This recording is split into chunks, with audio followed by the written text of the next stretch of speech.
much, guys. My name is Sienna Baxter. I'm the head of community at Edmonton Unlimited, which is located here in Edmonton on Treaty 6 territory. And happy International Women's Day to all of you. I know it's past, but what a great event to bring together women who like to build, who like to, be creative and think of really great ideas. And I'm excited to hear your demos today. So thank you for letting me welcome you.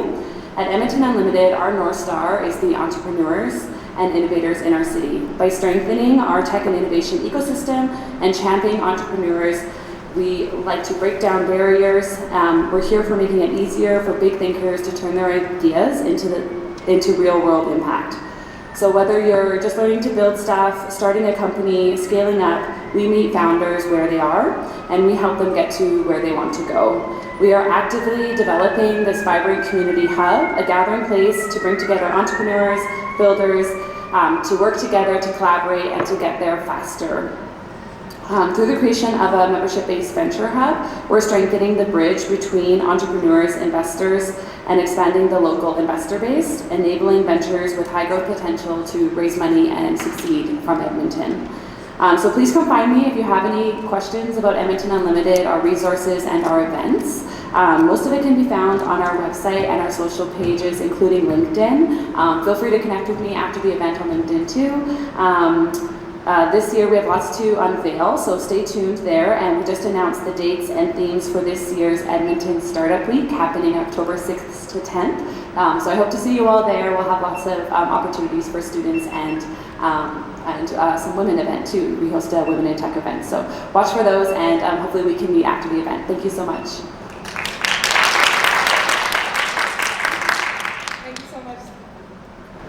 So thank you, Sienna, and thank you, Edmonton Unlimited, for sponsoring us again this year. We also have another partner sponsoring us this year, Aleo. And some of you may not know the company, but they are a blockchain company. They focus in privacy, and recently they have secured a partnership with Google. So it all ties in pretty much because, we're here at International Women's Day. This event is organized by the community, the Google community, GDG Cloud Edmonton. We are also a community of women tech makers, so if you want to become a women tech maker ambassador, this is the place to be. And you could come find Vanya or any of us, and we'll tell you all about that. Again, welcome to this year's International Women's Day events. The theme for this year is Redefine Possible. And I know there are lots of women in here who have great, fantastic products that they are willing to show us today, and hopefully it tells us how we can redefine possible in our everyday lives, even in tech, as a student, as someone in the tech industry, and as someone who wants to pave way for women and other groups or other minority groups in the system. So, redefine possible. We're going to be hearing from a few of the great teams that we have today. But before we do, this is our agenda. We're going to have the demos and the innovation pitches sometime around 11:45. I think we're starting a little bit late, so just once I'm done rambling here, we'll have the demos and the pitches, and then we'll have lunch. It will be for 30 to 45 minutes, and then we'll have the judges evaluate your products and what you've come up with. And then we're going to announce the winners. There'll be some great cash prizes today, so looking forward to that. Yeah, excited for that.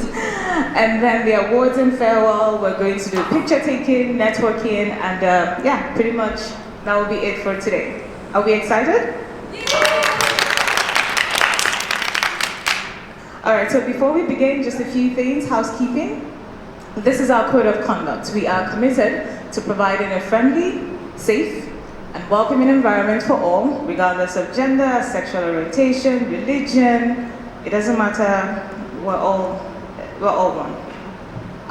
So please participate in an authentic and active way. In doing so, you contribute to the health and the longevity of our community. Please exercise consideration and respect in your speech and actions. Please attempt collaboration before a conflict. Please refrain from demeaning, discriminatory, or harassing behavior in speech. And please be mindful of your fellow participants. Thank you. We would also like to acknowledge that we are based on traditional lands referred to as Treaty 6 territory, a traditional meeting ground, gathering place, and traveling route to the Cree, Saulteaux, Blackfoot, Métis, Dene, and Nakota Sioux. We acknowledge all the many First Nations, Métis, and Inuit whose footsteps have marked these lands since time immemorial. And yeah, this is GDG, Google Developer Group, Cloud Edmonton. This is the Edmonton chapter, that's what it's called, GDG Cloud Edmonton. We are official chapter of Google's worldwide network of cloud enthusiasts, developers, data scientists, and engineers. If you are interested in tech, this is the community for you in Edmonton. Typically, these are the usual suspects you find. You find Vanya, who is our leader for this chapter. You'd also find, yeah, Vanya is cool, she's awesome. And you'd also find Rohan, you would find Debbie Pia, and you'd find myself. But in the background, we have a lot of volunteers. We have, a team of other people that we work with. We have experts who host study jams, ML study jams, data science study jams virtually. And sometimes if there are physical events like this, then we have some volunteers and other people come in. We also participate and collaborate with other GEG groups. So Calgary sometimes, Ontario other times. They're bigger groups, we're small, but we're growing. So yeah, we sometimes tap into their network and stuff. But yeah, pretty much this is the chapter for Edmonton. And you're free to welcome other people into the group. If you want to sign up, we have a Slack channel. And yeah, pretty much that's it. It's a small group, but we're growing. And today, to our judges, our wonderful judges who are here today to see your work, and they would evaluate and give you that money, that's cash prize. Remember, just keep your mind on the money, At every single point in time today, just keep your mind on the money. You're like, at the end of today, I'm gonna walk home with some money. All right, so let's introduce our judges. Let's start with the very, very prolific Sherry Yang. She's engineering manager at venue.sh. And next, we have Leah Elzinga. Hey. She's product manager at WorkLeap.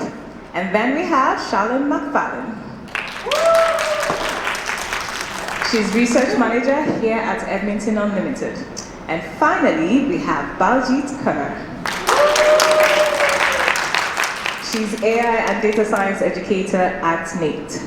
So this powerhouse of women judges today will be looking at your systems, the projects that you've developed, and your presentation as well, what you're trying to solve, and how you've gone about bringing about your product to life. Again, keep your mind on the money. Okay, so that's it from me. We're going to do something now where we will randomly select which teams will go first. So I'm going to ask Gemini to just choose, help us with a curation of numbers from 1 to 5, because we have 5 teams, and then I'll just ask Gemini to randomly, that's how it's spelled randomly, right? They're not spelled anymore. Randomly provide a sequence of numbers between, from 1. Oh my goodness, I said bumpers. Oh, numbers from 1 to 5. Okay. It seems that team 3, you will go first, and then team 1, and then team 5, and then team 2, and finally team 4. Are we happy with that? Yeah? Okay, so, sorry, you have a question? Yes. You're team 6? There's 6 teams? Wonderful. There's 6 teams here. Are there 6 teams here? Okay, all right, so let's do that again. Never mind. We have 5 teams? We have 5 teams? Or 6? 6 teams. Let's do something. Team 1. Put your hands up. Team 1? Yeah, no, just put your hands up, that's all. Just, if you're team one, just put your hand up. Oh, we're trying to confirm what teams we are. Wonderful. Is there a team 2? Okay, that's clear. Team 3. Team 3. Okay. Team 4. Team 1. You're team 1. Okay, team 4. 5. Team 4. Team 5. Team 6. Awesome. Okay, great. Team 7. All right.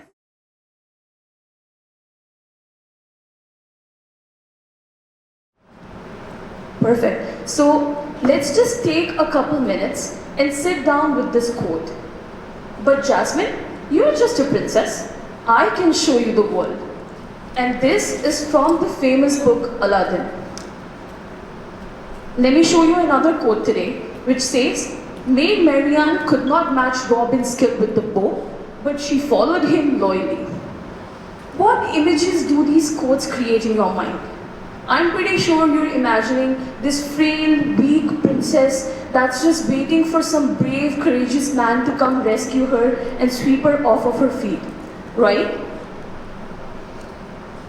So this is the power of narrative.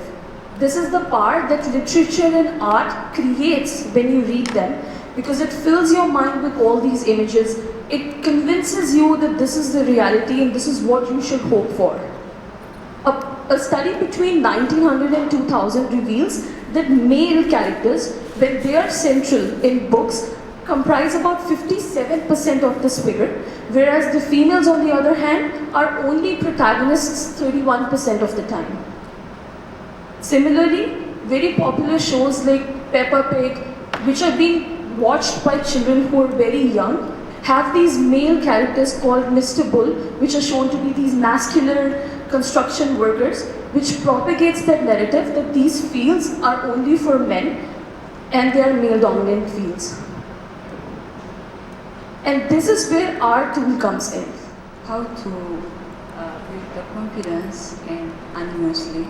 So here, what we do is we build our solution using Aleo,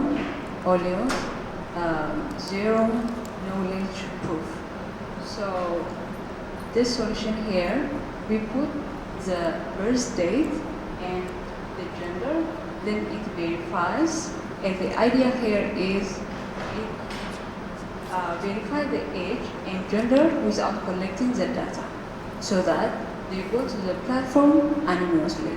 So here the code is written in Leo, and when we give the birth date and the gender, this code runs and it will verify if the age is from 12 to 19 and the gender that's specified.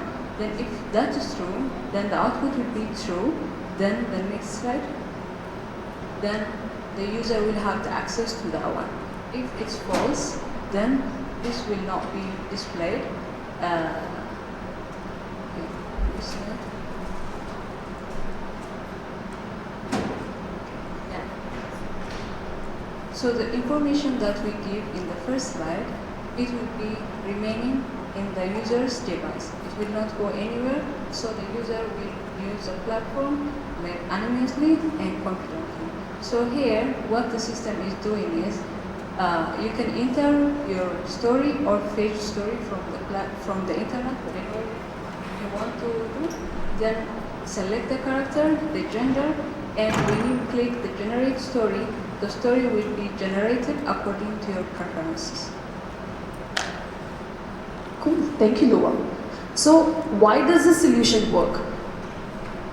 So what it's basically doing is, it's giving you the option to take all these classical tales that you've grown up reading and have the option to customize the characters according to your preferences, according to what gender identities you relate with. So it expands career aspirations. So when these young children, these young generation of people, they grow up reading stories in which, let's say, the Rapunzel's being saved by the princess and not always the prince, they have these examples that they can look up to and identify with.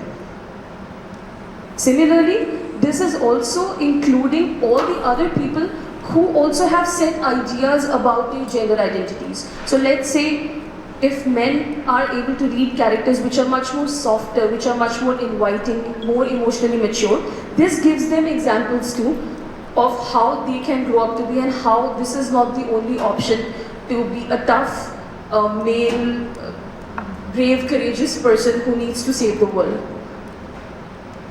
And again, going back, it also reduces these implicit biases and gender stereotypes that have been existing for a long time, but someone's just not had the courage to stand up against them and challenge them. We do acknowledge that there are some huge challenges with our solution. The first one being the copyright issues. Of course, if we are taking all these classical tales that are available on the internet and trying to customize them according to our preferences, this is going to bring in the copyright issues.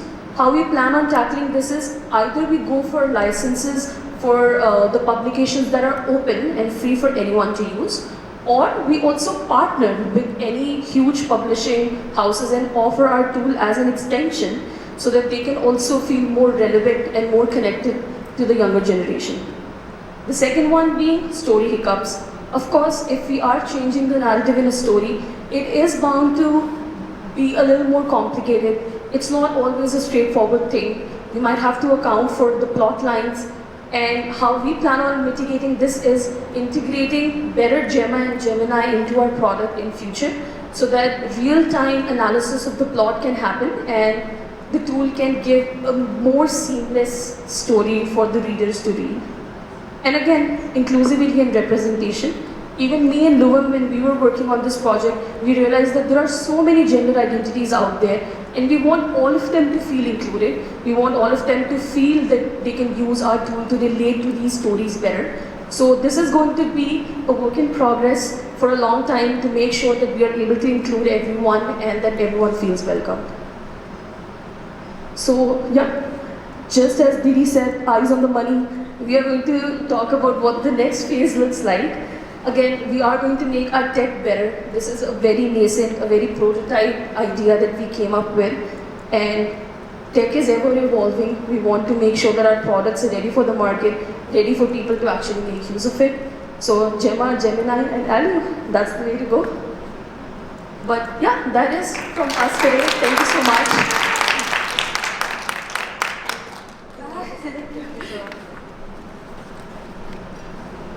Any question?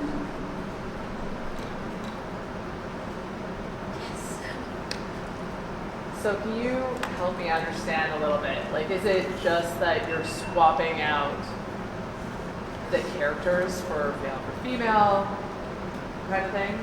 Are there any other changes that happen in the story or the narrative, or is it just that they're being swapped? So primarily, like for this specific tool, the idea is to swap gender so that people can feel more relatability to the characters. That's the primary motive for now. The plot lines are not changing as much because that's something that's also the onus of the writers, like how they want their stories to come out to be. We don't want to change the plot completely. So it's just like the classic example that I give people is the same thing. Like the Rapunzel does not have to be saved by the prince all the time. She can be saved by the princess as well. So it's just to kind of give the user the option to switch the narrative and feel more relatability, if that answers your question.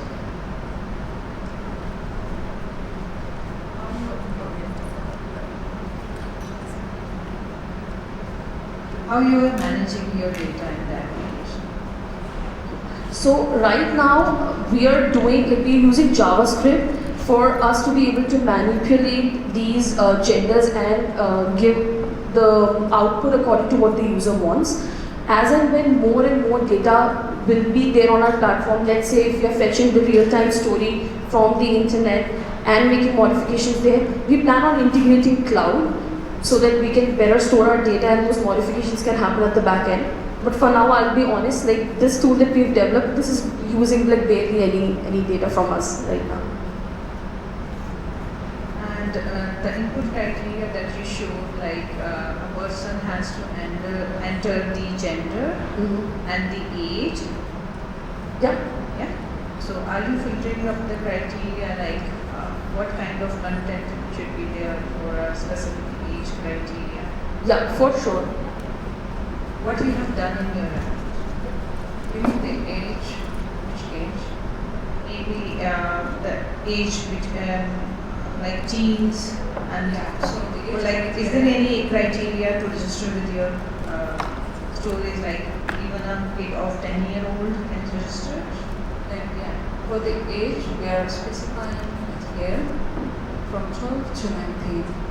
And the gender, we write it as 1 and 2, but here it is, for now it's female. So it's female and the birth year is like 2013, then this output will be true and it will give access. So yeah, for now it is 12 to 19 according to the Hackathon's criteria, but we can The idea also is to make sure that if someone, like let's say less than 12 years old is trying to use it, then they need parental supervision so that we can make sure that the kind of stories that they are trying to modify are also age appropriate. So that's the idea, that of course like anyone below 12 needs supervision, but the tool essentially can be used for older people as well, because let's say if there's a sibling, a younger sibling, your children, your nieces, nephews, who you want to consume like good content, who you want to consume content which is diverse, then this tool can be used for people who are above 12 and continuing up until any age. Yeah. How do you guarantee that the authentication of the story still stay the same when you change gender? Because obviously in a story, especially storytelling, they describe the character very into detail. Yeah. So if you just change them from a male to a female, they're still going to be described as like masculine and with a certain style of hair. Fabulous beard. And beard. I mean, not judging, but you know, like these kind of description, like if you were to swap the character completely to a different gender, are you also suggesting that you will change the description as well? Perhaps they're a little bit more masculine, but not in the same criteria of what they lay out to be. For sure. So this is like where the AI will come in. We have not integrated AI yet into our solution, but this is the phase 2 that we are working towards. This will have 2 steps to it according to how we visualize it.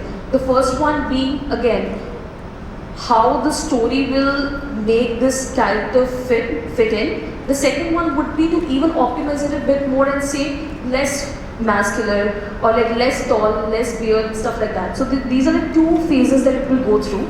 The first one, we'll try to analyze the plot real time, and the AI will try to analyze the plot real time and make out the intricacies so that we are just not replacing the genders but also modifying the storyline accordingly.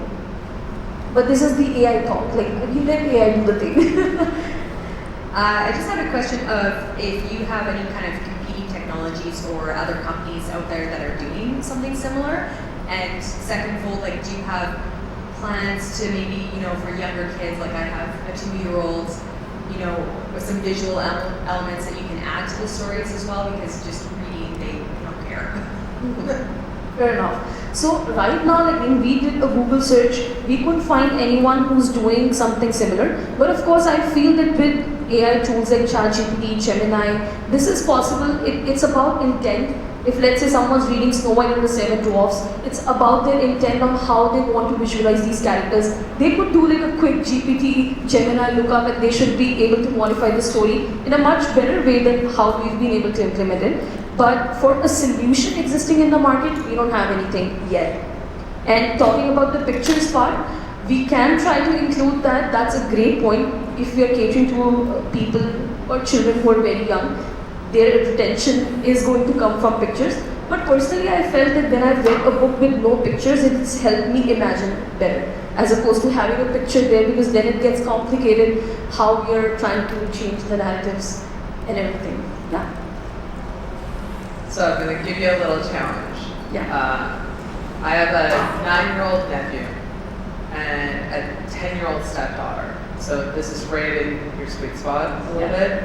And I also have a 14-year-old daughter. I am your market. All of them have been taught how to use ChatGPT at home. Yeah. And they know how to do this already using ChatGPT. So why should they use your tool instead of the tool that's already available to them? Good question. So I'm trying to think. Sorry. No. I am actually trying to think because this market's like the hardest to tap. I agree, and they're probably going to be more technologically like adept, even as compared to me in a couple of years. But how I'm thinking it is that it's also again going back to the intent of it. If let's say you're reading a book from Kindle, if Kindle's directly giving you this opportunity to be able to change a narrative with a click of a button, and maybe we're also able to integrate some more audio options, visual options into it into future.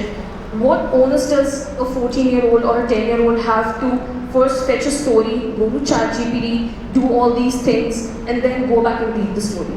Like I'm pretty sure it's already hard enough to get them to read stories and literature like outside of their course syllabus. I'll add to that. So the main thing here is the security part, right? So our system verifies the age, that's one thing, unauthorized user is not going to use it.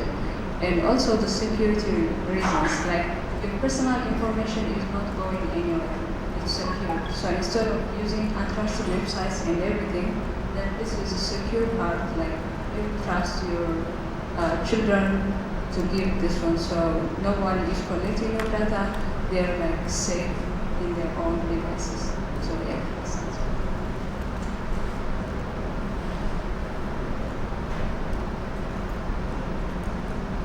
How you are verifying the age of a person? Like the user is itself entering? The user is itself entering? If a 10-year-old is entering 12, Yes. So or maybe a younger one.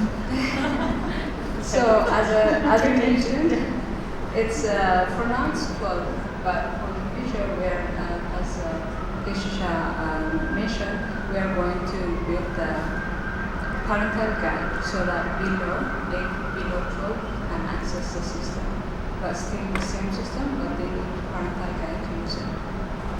For now, the users entering it themselves. Yeah, But you're just it's hoping 12. that someone like who's younger than 12 years old will find it hard to do the math because they're entering the year, I don't know, we're just hoping that they're not making any misuse of the tools. But for now, that's what we're doing. Feedback taken though, yeah. The user should not be able to enter their age themselves, yeah, makes sense. I promise this is my last hard question for you. No problem. So you mentioned a number of times, like in this space, we've all built MVPs. We know what that's like. How would you know that it's time to move from your MVP to the next step? Market research. So we are going to come and talk to individuals like yourselves who have children in those age brackets, so that you can tell us that, hey, Kashish, like this is not going to be possible. My child is not going to use your tool at all. Versus they might benefit from it because they are in that age and phase where they are asking those questions, where they are asking that, hey, why is a prince always coming into saving the girl, like saving the female? So market research is going to be our way to go forward. We are going to do surveys. We are going to talk to people and see what features do they need so that we can improve our tool.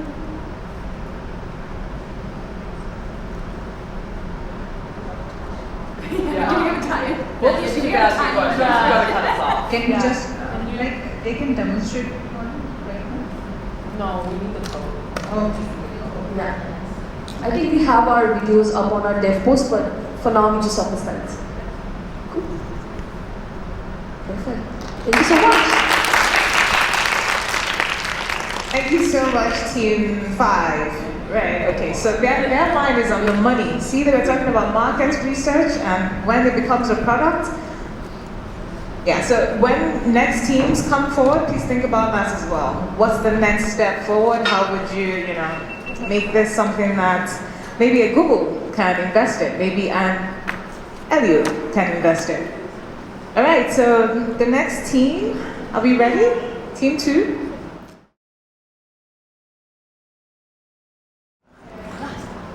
Hi everyone, I'm Jasleen. This is Tina, Sahara, and Asvi. We're all computing science students at the University of Alberta. As a team, we are fortunate to have support from educators, family, and friends. This support enables us to explore our passions and discover fulfilling career paths That's how we ended up here. However, many girls are not as fortunate. Some girls have parents who encourage them to conform to traditional roles and lack essential support systems that allow young girls to explore various careers. The issue is that gender often influences a girl's career choices. According to a study by the Province of Quebec, women face more limitations in their career choices due to things like family role models, education, and gender stereotypes in children's media. These stereotypes shape young women's views of potential career paths. For example, Personality.co's career test, the very first question they ask is for your gender. And according to their website, they use past research to make these decisions of what career you should have. But we know that due to past history, women have been limited. And by following this research, we will only continue the cycle of suggesting limited careers. So change is needed, which is why we created Future Fairy.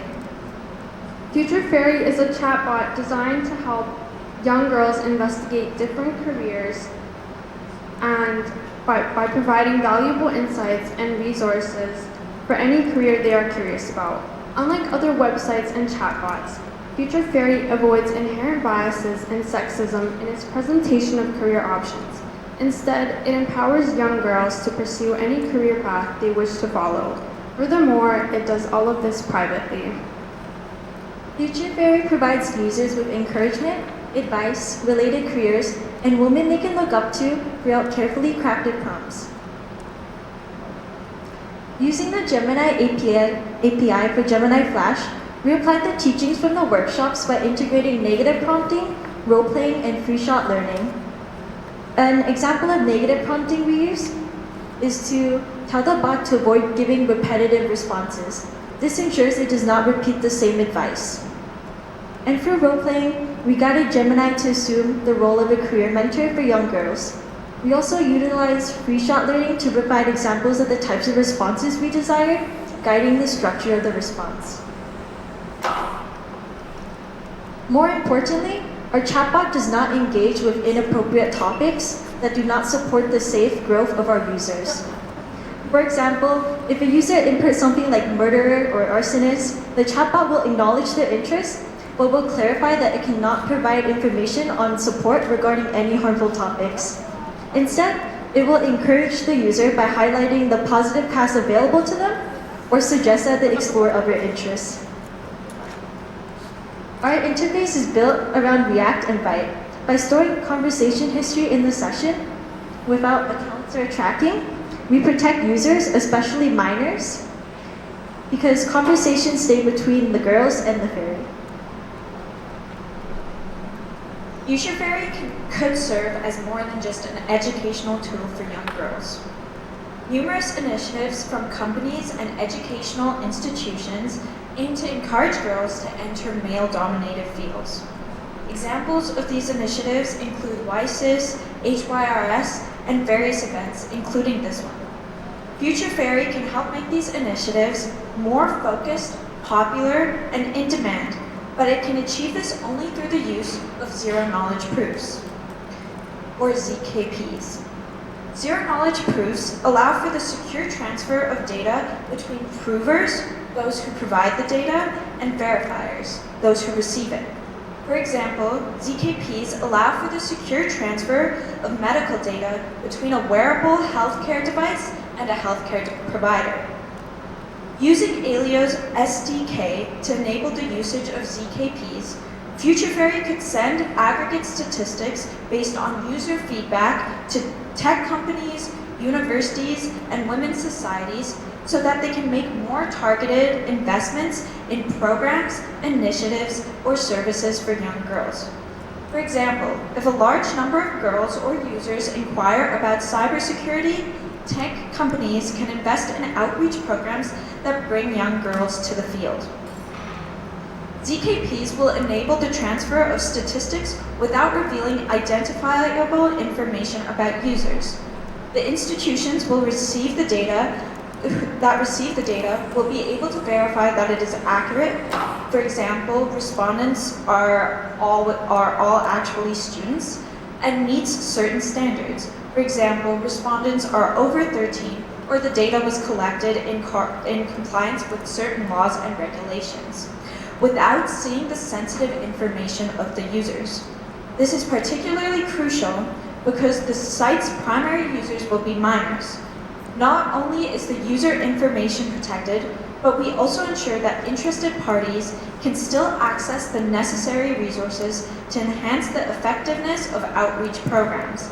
This approach not only benefits the industry, but also provides young girls with valuable information and access to opportunities that genuinely interest them. If Future Fairy can be integrated into other platforms, the statistics available to these third parties will become increasingly relevant and valuable. For instance, Future Fairy could be incorporated into My Blueprint. My Blueprint is a platform that's used by junior high and high school students. As more girls use Future Fairy, we will gain deeper insights into their true interests. As we wrap up our presentation, we want to emphasize the significant impact that Future Fairy can have on young girls that are exploring their career paths. By providing a safe, supportive, and bias-free environment, we empower them to dream big and pursue their passions without the constraints of typical stereotypes. Thank you for your attention and interest in our mission.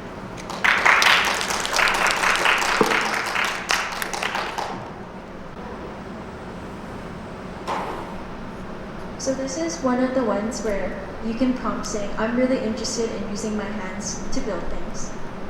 And there's some just suggestions, like starting with DIY projects, woodworking, robotics club, or building your own computer. And you can see they give an example. Someone named Emily who played a major role in the construction of the Brooklyn Bridge. So these are used to inspire women by giving them a little snapshot of people who are successful, role model, and who have managed to make their dreams come true. And it was cut out, but there's also resources, maybe. Okay, you have provided only, what would be the next prompt, like? Because someone is going to explore these platforms to deep dive into finding an appropriate career for them. So that was the first prompt. What will be the next prompt, and according to the next prompt, how they are providing you the results? So we're using conversation history within the session. So we're providing Gemini back with what was previously said, so they can continue it. And also with your examples, can you demonstrate how you are using few-shot learning? So there's an example of, I like coding, but my friend said girls aren't good at computers. And we prompt the AI career mentor to first acknowledge that they like coding. And we want to tackle the stereotype, and this comes with showing some of the examples of women in coding who have made an impact, and suggesting something they can do at home, such as Scratch, which most kids use in school now to get into coding. And we see that Dr. Fei Fei, so the pioneer in AI and co-founded AI for All. And for an example, so we can see, if I just say one word like computers, it's going to suggest things like YouTube channels where we can learn coding, and potential careers we might be interested in looking into, like software developer, cybersecurity analyst, data scientist. And to show the conversation history, it goes more in depth when I put it in cybersecurity. So there are useful resources and more in-depth roles like cybersecurity analyst, security consultant. I mean, this could be like a future thing, or do you kind of have a next iteration about what? So this, you just have what you're interested in, but what would be the kind of the next step going from there? Well, basically, what the next possible steps we could do is like integrate, like potentially, like this would be for people our age, not really younger girls. But like for example, I just started getting into AI, for example, and let's say I was talking to it.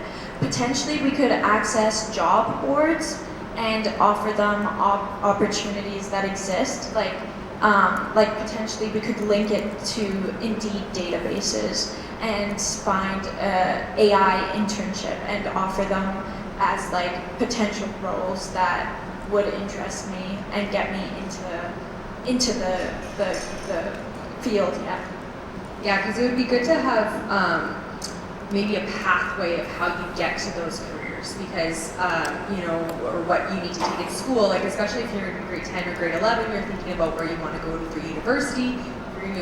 If this is where your career path wants to go, like maybe resources of how to get there, or what steps you need to do to get yourself there. Yeah, well, so the thing we discussed last, which was like my blueprint, I remember I used that in both junior high and high school, and that let me build out my path. So if we could like connect to my blueprint, right, it could also help us like point to the resources that allow us to build that career path. Yeah. That's just my bad not knowing what my blueprint is. No, we should have explained it in more detail.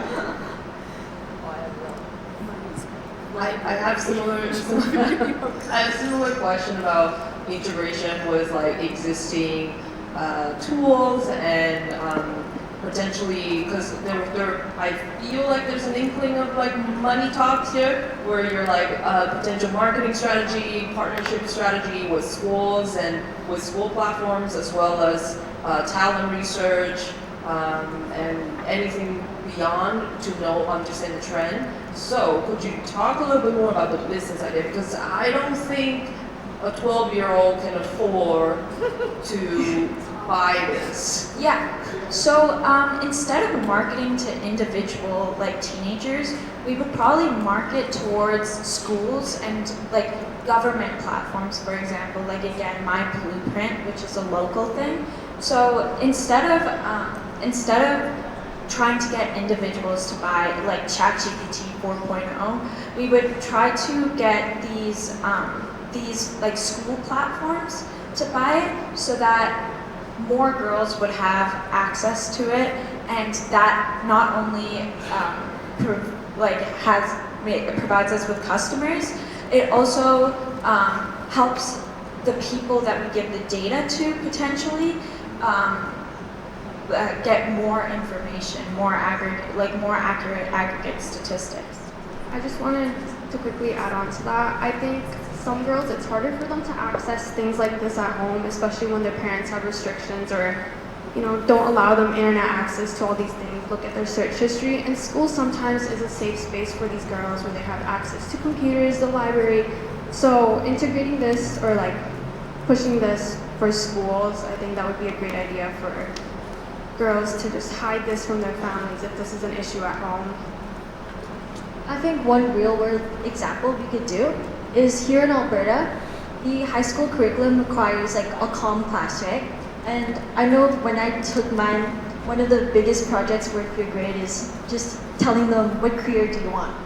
And it was the most challenging thing to answer. So having a chat box could help everyone like appropriately search for their career and prompt more ideas, because there might be some things that you search online like computer science, but they don't give you a lot of different topics, especially like more in the past, maybe different now. But I remember when I was searching computer science, there was only like software developer. There wasn't much about like data scientists or cybersecurity whenever I looked at websites.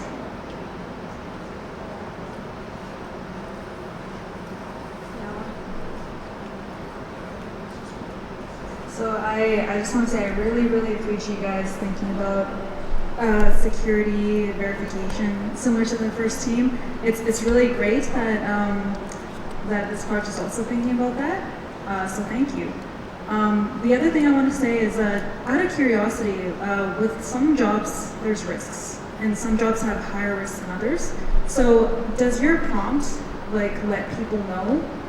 Like aside from telling people, these jobs are available, any potential risks involved or the dangers of certain jobs? We don't specifically have that in our prompt right now, but it's definitely something we could add a part of it. Like we do have like things like we're stopping inappropriate topics, So it does prompt like, for the arsonist example, it was like, this is illegal and highly dangerous. So that's part of like, but we don't have anything for like an appropriate job that is high risk, like the welders that go in the seas, right? We don't have something specific for those. Kind of echoing Leah's comment about thinking bigger, because I can see a lot of potential here for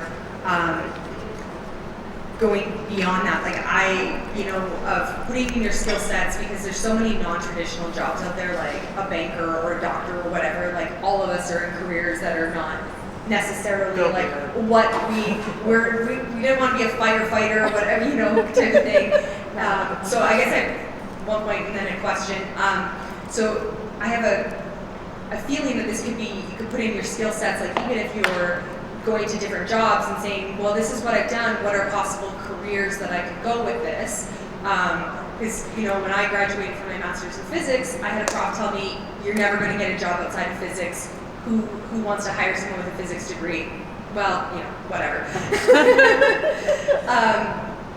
And so my question is, of the data on the back end, is it kind of geared towards some of these more traditional things, or does it go, because there's so many things in like government of like this strategist of this and whatever, like things as a teenager I never even heard of. Like I worked in tech commercialization for 10 years. I never even knew that job existed when I was 16. So just question on that back end of data.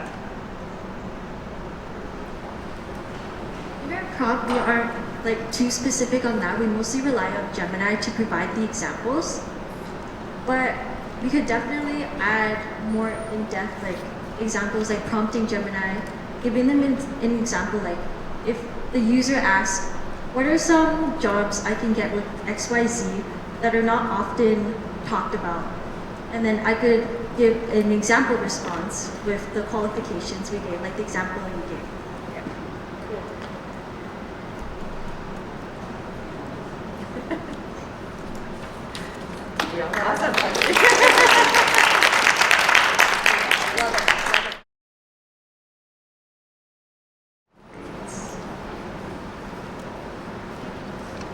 So, as I mentioned, we created a chatbot for girls aged 12 to 19 so that they could explore their careers. And we also created badges where if someone interacts with the platform more, they earn badges, which encourages them to come back and do more with the app. So yeah, we used Aleo zero knowledge proofs to verify the age so that it would take into account if they're of the right age without actually knowing the age of the person. As long as they're age 12 and above, then they can use the platform. So these are the key features that we used: Google Gemini, the chatbot, Streamlit interface, the badge system for where you can earn your badges, personalized learning paths, and the privacy feature with Aleo for verifying the age.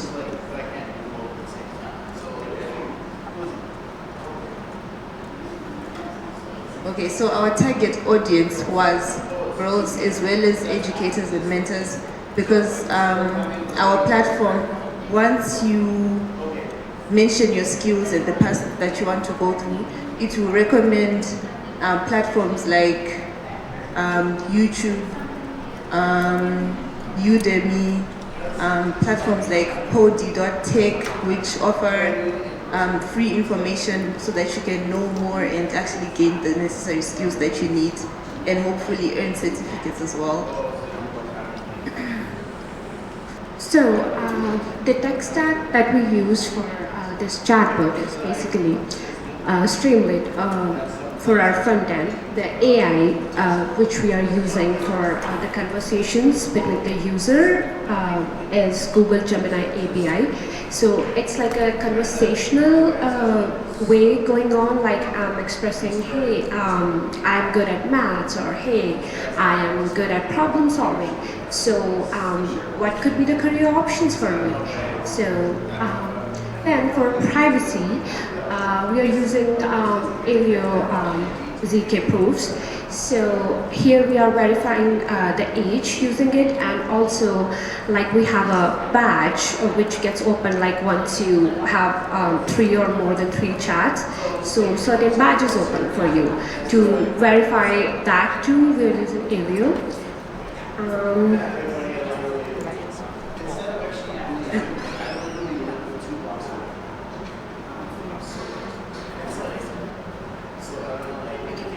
So in the age verification, what we are doing is, let's say here the user can enter their username and then they can enter their age. So the age is not getting stored anywhere, and with every session, which means as soon as you enter your age again, or if you are changing your username, the session will be refreshed. So it's not getting stored anywhere, and it's not like any if-else command, so the age is not even stored in any print or logs. It's completely safe and it's getting verified privately. So there is no record except for the user who is entering the age. It's not getting stored at, anywhere, not like in any backend or something.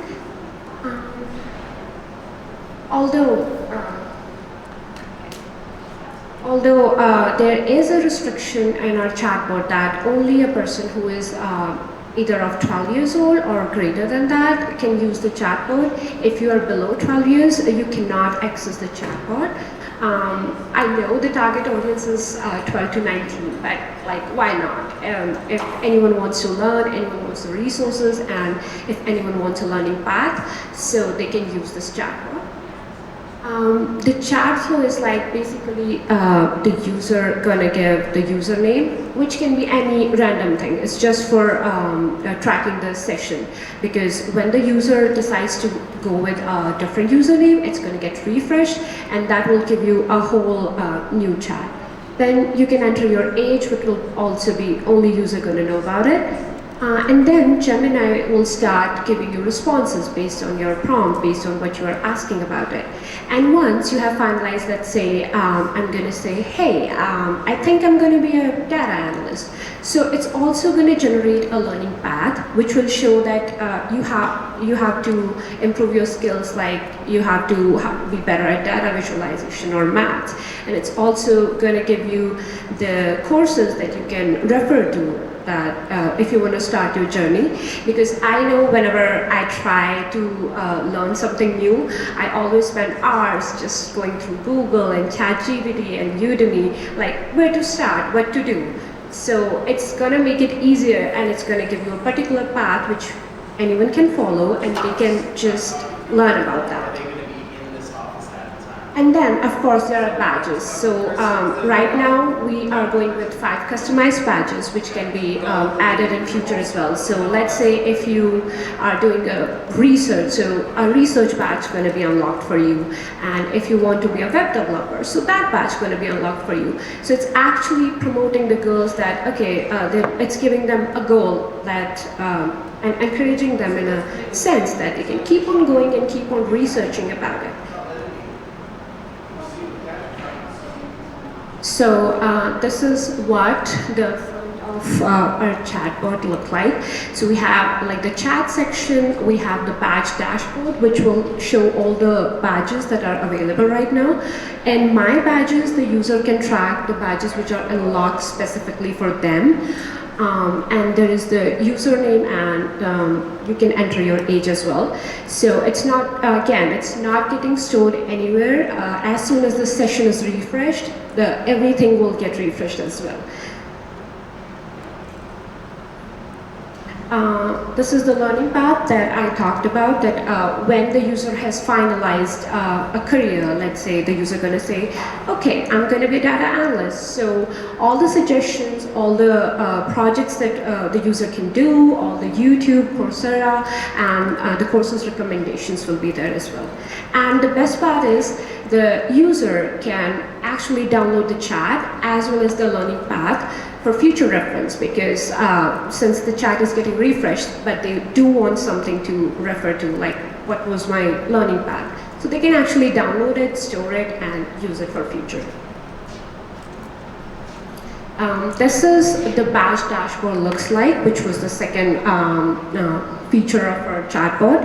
So right now we are just providing these 5 badges, and initially they are all unlocked, and we have provided certain conditions. Let's say when a user is exploring their career and they have done like 3 times they have done a conversation with the chatbot, so your career explorer, the first badge is going to be unlocked for you, and as soon as a badge is unlocked, you can see it in your My Badges section. Then the challenges that we faced was learning Aleo, because it was totally new for us. So actually understanding what is it and how does it work, and trust me, I spent a lot of time thinking like, how is it verifying the age? How is it doing things for privacy? And then Gemini rate limiting. Most of the times when I was just testing the code, we faced this that it's going to hit like you have crossed your number of requests. I was just on the free tier, so that was the issue that we faced as well. Again, the next challenges would be like how to place everything and to decide that can we even put more features in it. Okay. Yes, so this is the image like when I have unlocked one of my badge, so it's going to look like that. The user can download the badge too, and the Explorer Aleo proof going to look like this. So it's going to tell the username and it's going to tell the badge that is being downloaded with the timestamp, which is specifying that when you have unlocked the badge. So it's something like a reward-based system, like do this, explore your career, and earn a badge, and probably share it on your LinkedIn. Why not? This is the snapshot of the word, which is the learning path and the levels which are shown here. And this is the chat that looks like, because user can download the learning path as well as the chat. The future improvements that we are thinking about is, can we add more badges? Can we make it in a proper way that user not only have the learning path, and then we can add that, okay, these are your beginner level courses, and you can just do it, and then like track your progress, have your own dashboard that can be added to. There could be more quizzes and like gamified challenges, so that it's going to be more fun to learn, because I know reading the chats and the prompt going to be boring at a time, so to add some more fun. That's what we are hoping for the future improvements. These are basically the references that we use, and yeah, that's all from our side. Thank you so much. You know, when you purchase something like Claude AI or like the more advanced version of ChatGPT, people like it because they can store the chats on the site when they log in. So was there a particular reason that you guys wanted to like refresh all the chats once people logged off? The simple reason was privacy, because like if I'm exploring a career, maybe I'm shy, or maybe it's just something that I want to keep it to myself. So that's why it's like every time a user going to enter the username again, or even the age, so everything gets refreshed. And you do have the option to download it. So if you want to keep it to yourself, you can do that. So basically one of the reason being that I don't want to show it to anyone else. I want to keep it to myself, so it's going to help in that. But if you do keep the session alive, that doesn't really change the privacy issue. Because if the person is in the session, they walk away, they're not locked out. No one is refreshing the page. How do you manage that? I do want to say that, you know, kudos to you to make a gamification, especially learning towards like your future career, because that keeps the person interested. Also, again, business idea. If they keep on revisiting, you can have ads, whatever it is that is in your application to profit. So going back to the question about sessions, if the person is logged in, if you're using their name and their age as credentials, part of the session, they could refresh or go away. There's no reason for them to not have the chat session. I do understand that, but for the time being, we just added that like the user is entering their information and they're doing it. So the thought we had in mind that, okay, you're gonna be finished with it and you can download it and then you can just remove or like change something and it's gonna get refreshed. But it's really an amazing point that I would like to implement in the future as well, to make it more private, so that their chats and what they are searching is not going to get leaked. Also for the money, we did think about it, because see, it's also suggesting the learning paths. So it's going to suggest some Coursera courses or Udemy courses. So if someone is teaching and they want their courses to be promoted, our platform is your way. Just tell us, and because you're gonna have some beginner courses, you can have your courses here and you can get your courses promoted too. So it's gonna help the people who are making the courses, who are teaching, as well as the students who are learning from them. So it's gonna make money, I hope. I think all of us had, why is the session blowing away all their data on our notes? So I have concerns around the same thing. So if you're telling me, say I work for Udemy, right? And you come to me and you say, hey, I have this great new way to gamify access to your course. And I'm like, amazing. And you're like, yeah, I'm gonna show it to them once and then I'm gonna blow it away. That's not good, right? There's a reason that I understand that you have concerns around data, but then the solution is always solve the privacy concern, not just skip over it, okay? Like, you need to solve for that, and there are solutions for it, right? Like, you know that, like, the tools already exist, so solve the privacy concern, don't, like, kind of try to work around it, all right? I did want to ask you about the badges. And if you did any research in terms of how effective a tool like that is for your market. Well, just giving me a sticker, especially, because I'm going to focus on the way that you told us you're going to build it, I get to see a set, so I'm 14, right? Let's say a little higher, I'm 17, right? I'm looking at to go to university, I don't know what for. I'm looking at possible career paths, right? I go to your tool, I start earning badges, I get 2 badges. And then I go away, my session ends, my badges go away. Like, what is the benefit to those badges? And like, how do you know? Like, what research did you guys do to tell me that, yep, badges are gonna keep these guys coming back? That's a really nice question. So, to answer that, the user can also download the badges, one thing. So it's like, if you haven't downloaded it, for sure it's going to go away, because everything just gets new when the information is new. But it's something like that, the future improvement that we were talking about, that when we integrate it with a particular dashboard and like you can track your learning on it, I feel like then the badge is going to help a lot, because it's something like Duolingo, you know? Like, every time you finish this much courses and this much things, it's going to give you, hey, you have done it. And it is really great way of keeping a track that, okay, I have at least done this much.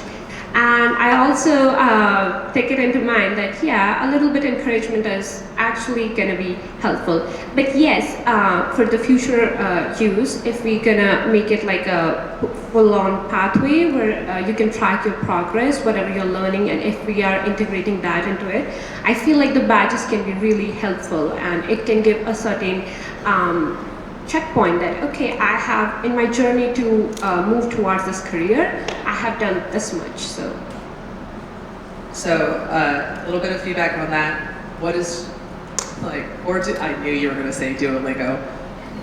It is the obvious use case. What does Duolingo do?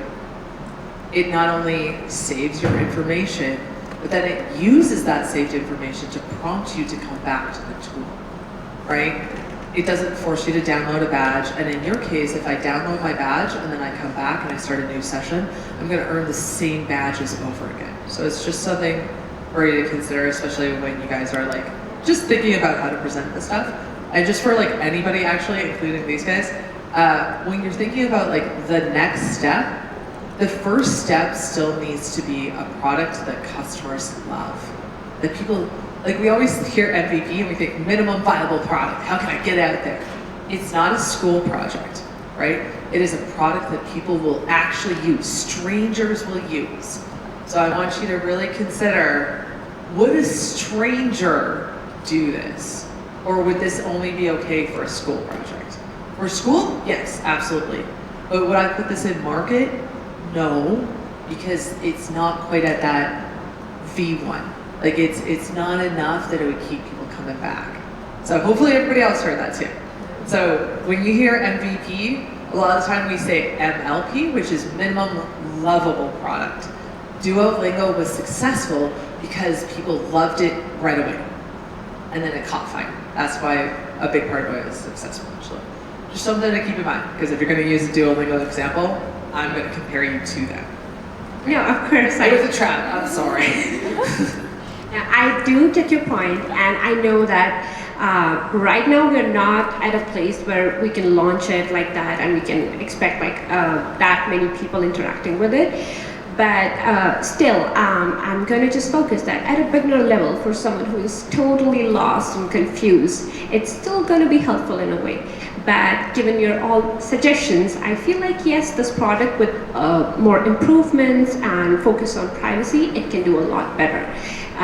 Personally speaking, I will be so happy if someone's going to tell me that, hey, if you want to be that, you can start from here. These are your points and these are the things that you can do. So I feel like the guidance can be really helpful. But thank you so much for your suggestions as well. And I feel like, yes, not now, but in future it can compete Duolingo. Okay, like a lot more, many questions about session, how you are maintaining session data. Like, you know, like the famous search engines like Google, right? And DuckDuckGo, both are completely opposite. Right? Google is known for maintaining your session history, and DuckDuckGo is respected for not maintaining your session history, but both of them generate business for different set of users. So you should have a plan, like if you are maintaining this way your session, but how you are going to, because your product has to make a business, right? From where you are generating your business. So that idea should be clear. And like DuckDuckGo promotes business based on what are the queries and the data they are fetching in the current session. And Google followers are like getting advertisement based on what they searched in the past, right? So you have to think about what should be, like you made a product, right? You have some idea, but what would be my business plan, right? So you have to associate a business plan with your idea and think that, is this going to work, fine? Then you can go ahead with the future. That's just an advice, not a question. Thank you so much for the suggestion. I'm really going to keep all these suggestions in mind. Thank you so much.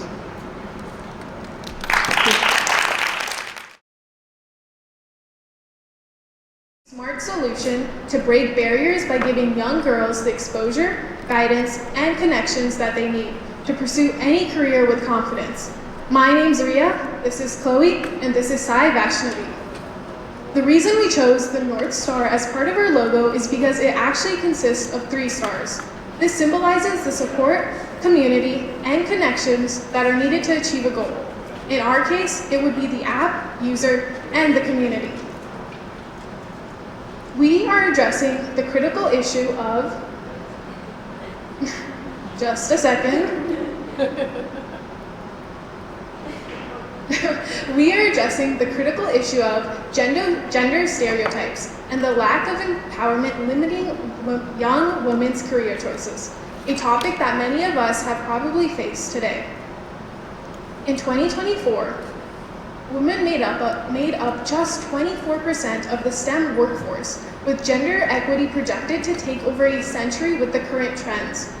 Research shows that gender biases form early, shaping career aspirations even before they reach high school. Media, education, and societal norms reinforce stereotypes that discourage girls from STEM and leadership roles. Without role models and exposure, these biases can limit confidence and ambition. Challenging them early is crucial to empower future generations to pursue any career that they choose. For example, in the UK, only 9% of algorithmic traders are women. That is just 99 female traders compared to over 1,000 men. We would like to introduce Gemma, a 12-year-old girl with a passion for baking, animals, machine learning, AI, and blockchain. Despite her father being a machine learning engineer, she lacks the exposure to a wide range of career paths available. Due to societal stereotypes, she believes her only options are becoming a chef. Now she stands at a crossroad, searching for the future that truly excites her.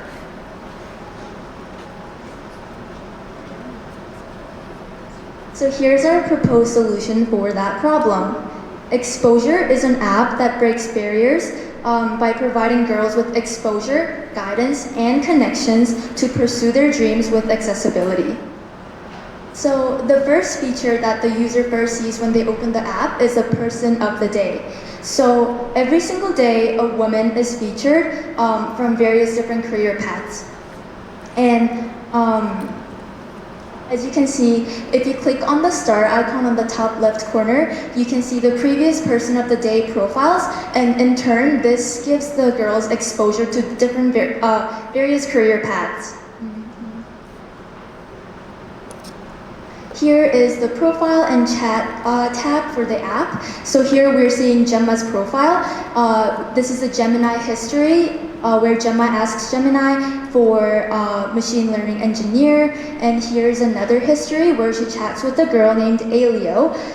She asks Aleo that she's interested in animals and she wants to get more involved into the field. And Aleo tells her that she wants to be a vet, so she's volunteering at a local humane society. So if Gemma wants to pursue a career in veterinary, she knows that she can always start with volunteering at a local humane society. And, sorry, can go back. You can see Gemma's interests: blockchain, baking, animals, AI, and machine learning, which is very important. This is the career tab where, so careers are divided into 10 categories. Sciences, as you can see, we have 10 categories for careers, and say Gemma wanted to look into science. So she clicks into science, and you can see all these different types of jobs available.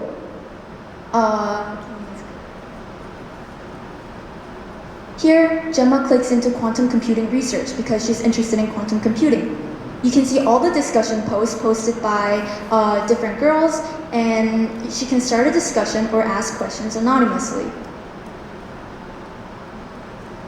Here's a roadmap generation for Gemma. This can be specific to any career. So in this case, it would be quantum computing. So here is Gemma's personalized quantum computing roadmap created by Gemini API.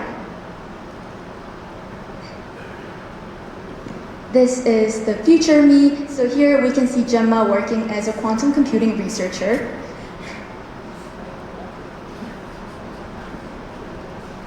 Now let's look into why we choose exposure.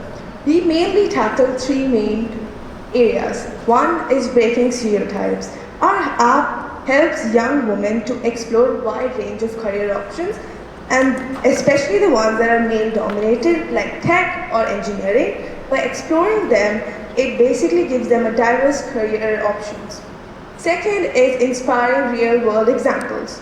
From the person of the day feature, our app exposes users to real professionals in different fields, giving them inspiration and showing them that these fields are achievable. Third is exposure and personalized career guidance. Using AI-powered technologies like Gemini, we provide users with personalized roadmaps This helps them to further decide the career path and give them few guidance on it. These are the technologies that we have used to build our app. Now let's further look into how we have used Google Gemini and Aleo. So, for Google Gemini, we have primarily used it as a source of creating roadmaps and providing resources and suggestions based on the user's career paths or the skills that they have. Say for example, a person is interested in baking and they want to know furthermore about quantum computing.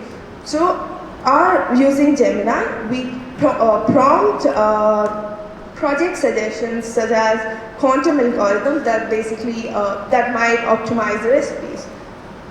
Secondly, we use Google Gemini to create the images of the users in any specific field that we had shown before. These images basically helps users to imagine, or if they don't have a role model, they can imagine themselves as a role model and then further continue. Here is how we'll be using Aleo to achieve private login and age ID verification. So you might wonder, this is such a complicated process because the way we do this is the user would submit some sort of an official document, whether it's a birth certificate, passport, or ID. Then we will have a verifier, whether a third party or Aleo. They will confirm the document, but keep in mind that this is a one-way transfer and the raw data isn't stored anywhere because the verifier would be verifying the identity of the user and they'll be creating a zero-knowledge proof cryptographic proof. And when the user first registers, that proof is being stored into a block. So the subsequent logins, when the user logs in next time, we'll be using Aleo blockchain to get that proof to authenticate the user. And it is very complicated, but we have to keep in mind that the nature of this app is very vulnerable since it's just an app full of girls and we don't want some old creepy man to log in pretending to be a 13-year-old girl. And there's a high risk which could turn into a high threat. So this is why we used Aleo to achieve private login and age ID verification. Now let's look into our future plans. We have three main future plans. First, we look into local organizations and events. What we are planning to do is further inculcate promote like different organizations, all their events like this hackathon that happened on our website, on our app. This will help users to find more practices or projects that they can develop through these organizations. Second is mentorship program.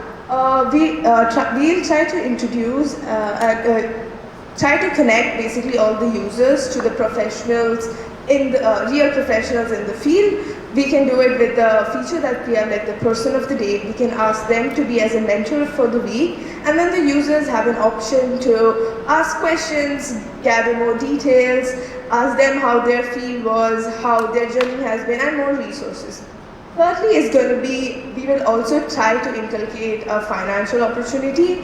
So by giving, either providing or putting up the scholarship and the bursaries opportunities that are available either from different platforms on the app, so that users do also have like financial support to build their career. Now let's come back to Gemma. Flash forward to like 6 years now. Gemma is now 18. She is pursuing an undergrad degree in computing science with a focus in quantum computing. Her journey began with Exposure app and began exploring and building projects that build her love for baking, animals, ML, AI, and blockchain. Initially unaware of quantum computing was not an option. Now, through the exposure, everything has been changed. On these inspirations, based on the inspiring moments and also from the features that we have provided, Gemma has discovered a world beyond stereotypes, one where she could innovate, create, and redefine possibilities. Thank you.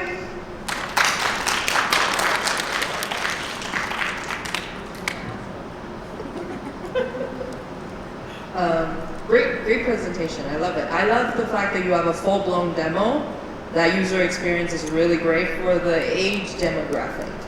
Now, my question about the age demographic is you allow 12 to 22-year-olds, even though they're all identified as female, how do you make sure that there's no child-adult protection, privacy, attack, bully, whatever that is, because you have a chat functionality, not to bots, but to human. And you also have a forum functionality. How do you keep everyone's safety, especially for the underage? Do you have a guardian on board with them? So I'm gonna stick on that question. We will be implementing an ML model to actively filter out hate speech. However, we are implementing age verification, so we'll make sure that there's no adults in the app. And in terms of privacy, we will be implementing all the application privacy details. So in terms of privacy, we don't really see that big of a threat in our app. Is that? No, but if you have an open forum, it's very easily that it becomes a toxic environment. It doesn't matter if it's all female. It can still have that risk. How do you explain to your future stakeholders that there will be no risk and we will protect the children on this platform? And if you're verifying the 18 plus people in Canada, 18 plus, they are considered adults. So you are providing them a space where they're interacting with people who are underage. Is that a well-known term and condition that when I sign up as a 22-year-old, do I know that there's 12-year-olds on the platform? Yeah, absolutely. The main thing is that we will be actively filtering out hate speech, and the reason why we implemented the forum discussion is that we wanted this to be kind of like Reddit, where it's a very welcoming community for people to share their ideas and ask questions. So yeah. Reddit has mods. Yeah, and I think that's something that we're trying to implement with the use of an ML model. Granted, we haven't trained that yet, but that's definitely something that we would be looking into and making sure that not only the vulnerable population is safe, but also the 20 and 18 plus are as well. Again, love that there's an actual demo that we can see that I think helps a lot and goes a long way. Love a lot about this. I want to ask, or give all three of you a little challenge. Do you have a female mentor? I do. Great. Yeah. So 1 of 3. So how will you get enough mentors onto this platform paid? Because I swear to God, if you tell a bunch of women that they have to work for free, I will bury you. Not literally, I'm sorry, that was very aggressive. Don't put that on video. But for real, how it's fantastic. That's my verification in a nutshell. But how will you actively recruit mentors to participate in this platform, vet them, and then pay them? I think one of the reasons why we included the mentorship event in the future was primarily because we want this to become sort of a self-sustaining project where eventually when people graduate and they're in their professional careers, we hope that they would have an amazing experience and come back. Because I've noticed that a lot of the mentorship events that I've been part of in programs is that there is not really an expectation. However, the experience was so awesome that you want to come back. And I don't think we've touched on the funding part and how we would pay them, but I think the relationship that they would build is something that would really prove to be vital in the future and hope that it would come back around. I will say, obviously, we are here. We are not being paid. We believe in mentorship. It's just really hard to find that many people. And it does, I don't know if y'all are part of the Toast community, but one of the things that the women at Toast are doing is challenging the idea that mentors have to be women because women already do enough unpaid labor. So if you are going to have female mentors on the platform, which I recommend, or female presenting, non-binary, etc. kind of thing. Anybody but white dudes, I don't know. Pay them, right? So don't make it a volunteer thing where it is an additional unpaid labor. Yes, absolutely. Out of curiosity, I would like to know who is Gemma.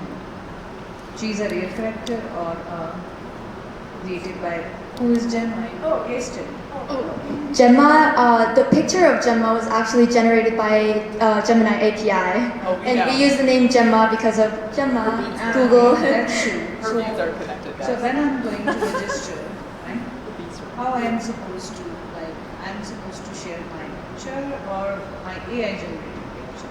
Yes, as you can see in the discussion forum page, there were some anonymous profiles. Can we go back to that page?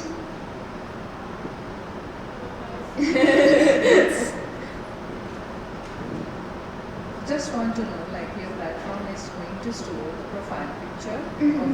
So for yourself, you do have an option to put anonymous profile, but since it will only be for you and chatbot, and as you can see, Twinkle North is an anonymous name and profile picture, Celestial Nova Guidance, all of those. So if you want to interact with other people and you want to keep your privacy, you do have that option to become anonymous. But system is storing my data. But the system is storing my data and picture? Oh, yeah. However, when we do log in, we're not storing their, when they register, we're not storing their name, their age, any of that. So what it really stores is what the app stores, other than the verifier, is their name, their interests, and the history, the chat history. So there isn't a bit of a... It's not their name, registered name, you said. Oh, it will be. Okay. But as I said, we do have an anonymous option. It's just that when they do register, they will have to provide some form of an ID. I guess, what is the plan for monetizing this? Would this be a free app available? Will it be a freemium subscription, or how you have to pay to unlock certain features or something like that? How do you envision this app to kind of be? To this, but when we first thought of this idea, we didn't think of any, we didn't go into that funding part. All we thought of it was, how can we provide girls with more exposure? How can we provide them more guidance and connections and provide them that community? So, not a very great answer for the funding part. I just wanted to add on, I think one of our main focuses was we were all in that position once, and I think something that we were missing was that connection, was that community. So that was really our driving force, as well as one of the reasons why we chose an app, for example, is just because a lot of people have phones, and so it's a lot more accessible that way. And so, yes, unfortunately, we cannot answer the funding question. That's fine. I really, really love UI. I think you guys do a really great job at this. I just had one question. Let's say I liked maybe 10 courses or 10 of these jobs. Is there a way that we're categorizing this so that if I went back on the app, I could just take a look at, okay, these are the ones I favorited, this is where my track is going. Do you guys have a track or a course that it's built through the profile? We don't, but that's a great idea that we'll definitely look into, because I think, many times when we're in that position, or even Jenna, for example, she's interested in baking, she's interested in AI and animals. That's a large variety of different options. So I think it's a good way to keep track of hey, this is a way I could diverge and go into this career. Thank you. You're suggesting career path for the woman, yeah? And are you validating whatever your suggestions are there, right? Because there are many professions, yeah? So are your suggestions accurate? Are they, again, your suggestions should not be biased. So have you done enough work on your app, generating output and mapping? Are you taking inputs from some professionals, suggesting that these outputs are correct or not? At what level they are? What is the level of suggestion? Right, so one of the things that we ask the actual user is the interest that they have, as well as their level of experience and their level of experience. So in the case of Gemma, she was interested in quantum computing. However, she didn't have any experience in that. And so a way to promote her or like keep the momentum going is that we suggested a project that involved quantum algorithms for optimizing different recipes, because that was one of her interests, baking. And so for the most part, our roadmap really focuses on projects that are specific to their interests, I would say. Also, just adding on to that, one of the roadmaps that Gemini provided was, okay, here's a roadmap to quantum computing tailored for you. First, solidify your math and computer science foundations by exploring algebra, basic coding Python, like animal simulations, and learning about bit and logic gates and blah, blah, blah. So it is very tailored, and the input that we provide is, hi, my name is this, I'm this years old, and then we get the interests. And then we say that I'm interested in these and I want to pursue a specific career, in this case, quantum computing.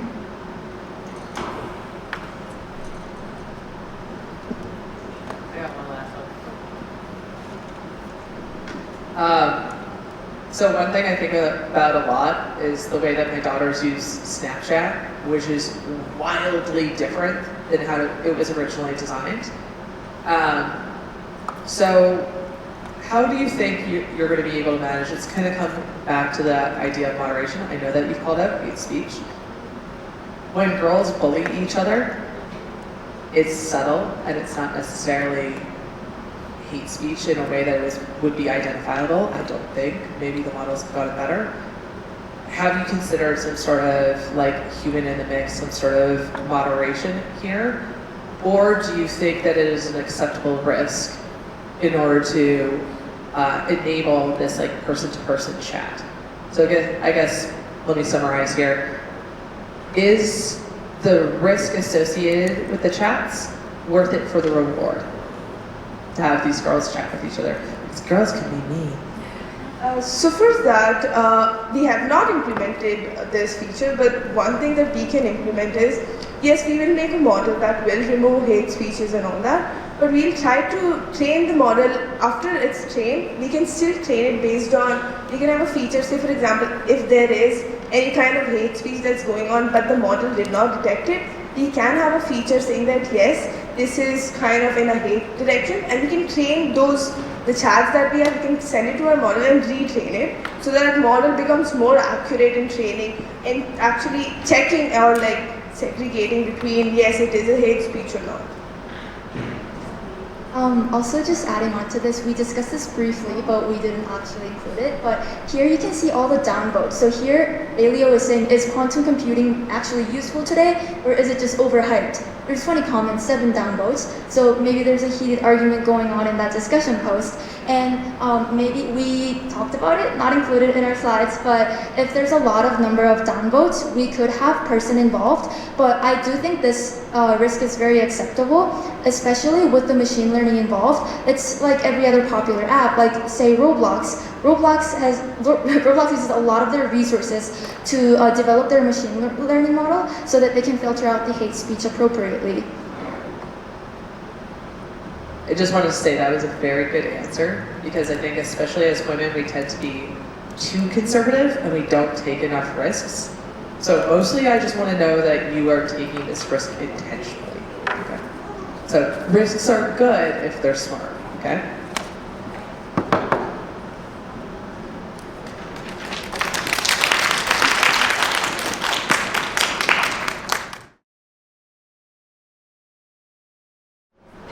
Well, both of us are women that now are joining the workforce or had some previous experience, but we always face some challenges regarding entering and joining the workforce.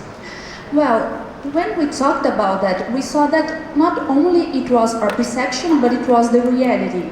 We are aware that there are some gaps between what women and men face in the workforce.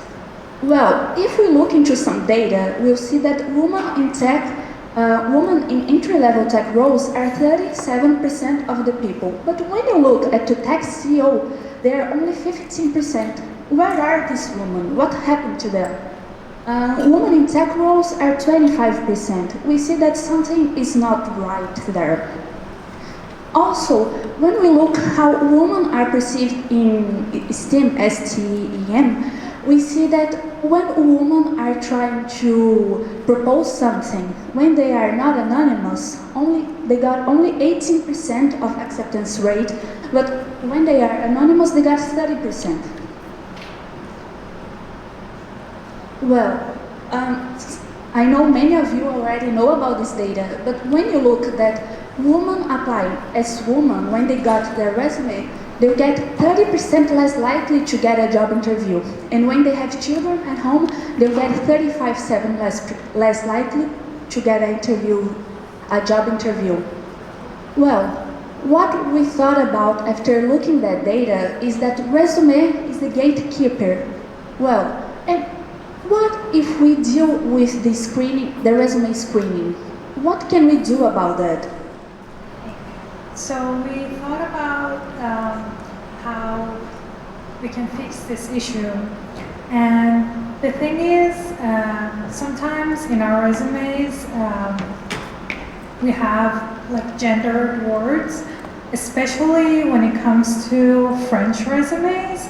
There are lots of words that can give away your gender, and based on the research we showed, when you anonymize your resumes to not have anything gendered in them, you're 30% more likely to get a call back or an interview. So we developed a tool that can take in your resume and transform it in a way that it uses words that are not gendered.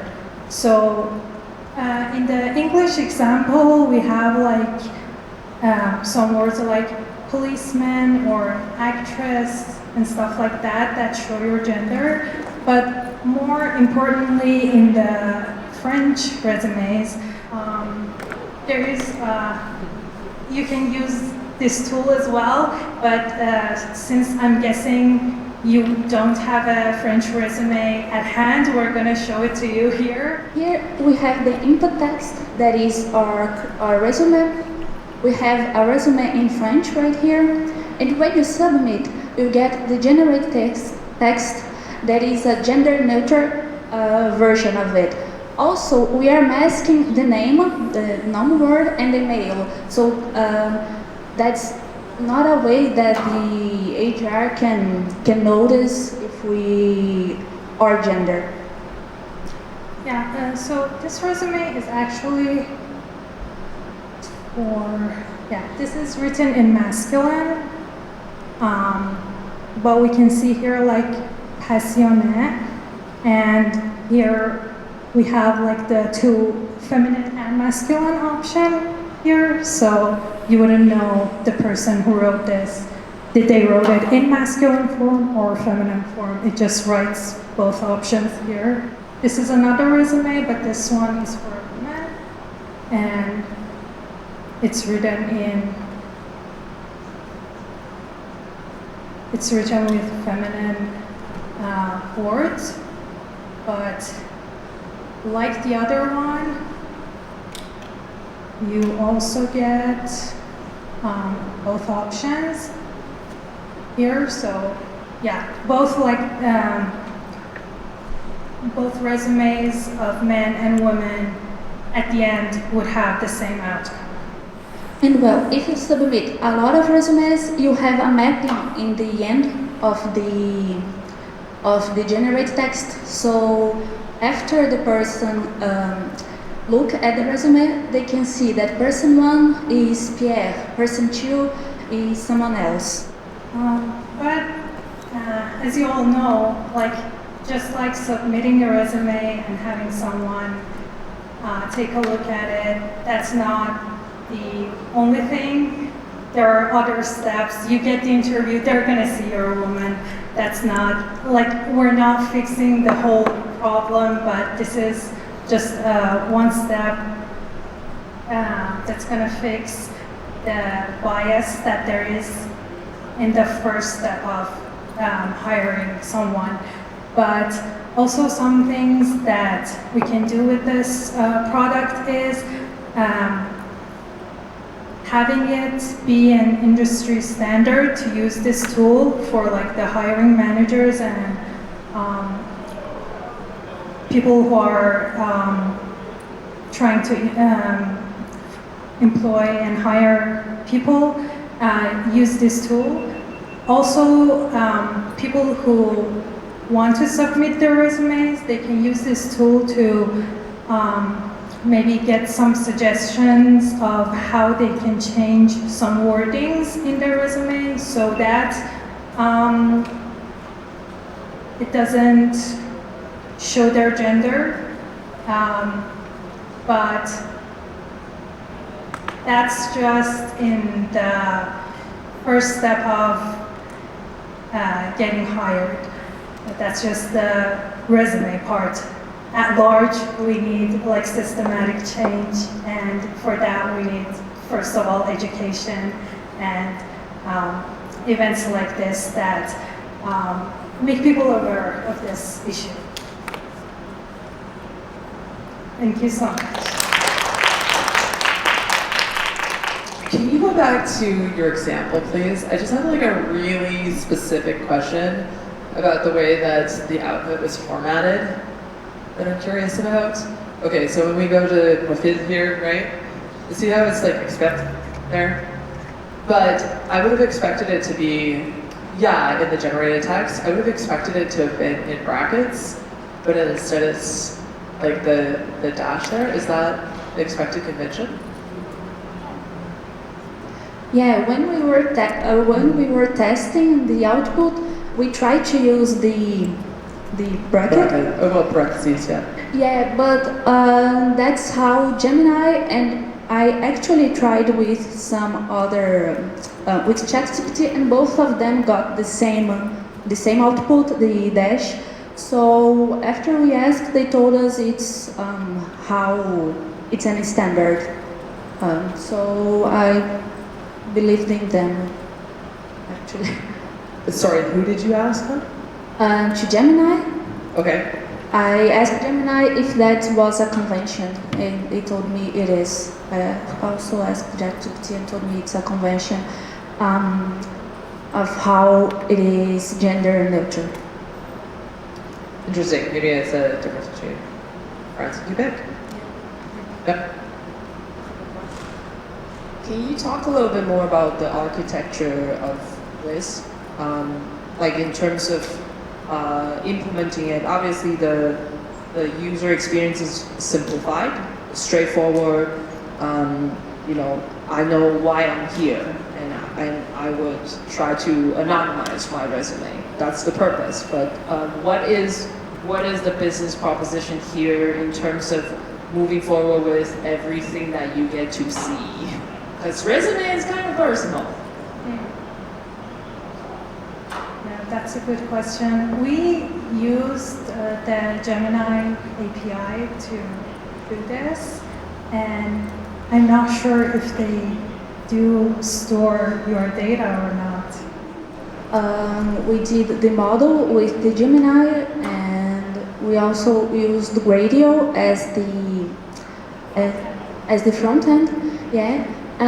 We do not have a data lake, we do not storage anything besides what you said. The Gemini may be using this information to further use it in the future. So yeah, that may be a problem for someone who does not want their name and their profession inside Gemini, but I guess it's the same challenges we are all facing when using this kind of API to build our solution. So you are using Gemini API, yeah? And that string, maybe that string is going into Gemini API, yeah, and it is rephrasing the whole document for you, yes, okay, in another form. So like when this text is generated, by the time, like, I hope that Gemini is not storing anything like, it depends upon the what version of it is paid or unpaid. Fine, you want to store this information for the future reference or not. Okay. So can you just also click on, there is a share via link option is there. The repository we used is the Hugging Face one. We thought it was easier to have the front end. That's what we had experience with. So in our own repository, we got to see the front end and the link that's for the Hugging Face space. Surprisingly, like it's my prompt I submitted. This is my prompt actually that I submitted. Oh. I haven't done anything. Like it's my name is there. Actually, this is something I on the spot submitted when you shared this QR code. Live demos, man. something like that. Sorry, I don't know what happened as we didn't face this issue back home. Yeah, we only tried it on the resumes we So you have not tested it. Yeah, we didn't test it like this. Interesting. Like this is something I prompted. It definitely removed my name, and I purposely used the gender like he guided me to apply. So, okay, name mapping is done. That I can see. I guess I just need a little bit of clarification because I'm a little confused. Is this for the person who's applying is doing this to their resume, or is it for the company, like an HR manager who's just going to degenderize resumes, or how is that working? I think it can be used as both. Like you can use it personally, but also like it can be implemented in a company, but also because we know, because of the stats, that anonymizing would like make us have higher chances, we can use it personally as well. Well, when we were developing the solution, we did some research to see what were the options that were already on the market. We saw that the HR usually uses some tools that are already available only to, when they are writing the description of the role, they try to do it gender neutered. But they don't usually use this kind of tool when they are looking for the resumes and trying to choose the ones that will go to the next step. So we focused on building something that the HR could use. They could put a lot of a lot of resumes, and then later, after they decide, they will have the mapping of the person. Each one is each one. But after we developed, we thought about using it ourselves. Like this is a thing we could use. Actually, I come from a country that is more gender biased than the French. So that's a thing that could be useful for me. The only thing, because it accepts all the languages we've tried. The only thing that someone asked, I don't remember who, is about the dash. We saw that the dash is the convention they used, but we are not sure if the HR, when they are looking to the resumes, they'll think, oh, it's gender neutral, it's not a man. I don't know if I'm going to go to the next step with them, at least not conscientiously. So then my follow-up question is, so this is the resume that gets submitted with the name being person_1 and person@1 at email, whatever. So would you then have to get that email address, like? Yeah, there's a mapping at the end. Like you have that, but... Oh, so it just like makes a... Just like masks it? Yeah, masks it. Okay, so then you would submit that resume, but someone also doesn't get that name. It seem like a robot person_1 is submitting their resume, and usually as an HR person, you would check their LinkedIn or something like that, usually as a first pass, or Google their name to see if they're not a criminal.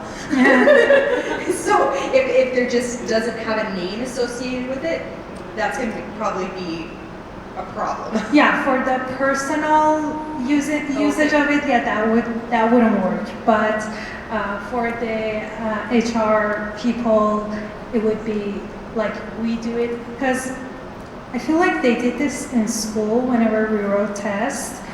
At the top where we would write our names, they would tear that and mark mark the exam, and then they would look who that exam was for, so that they don't have a bias when checking your answers, because teachers know their students and stuff like that. So it's like that. At the end of it, you get the mapping and.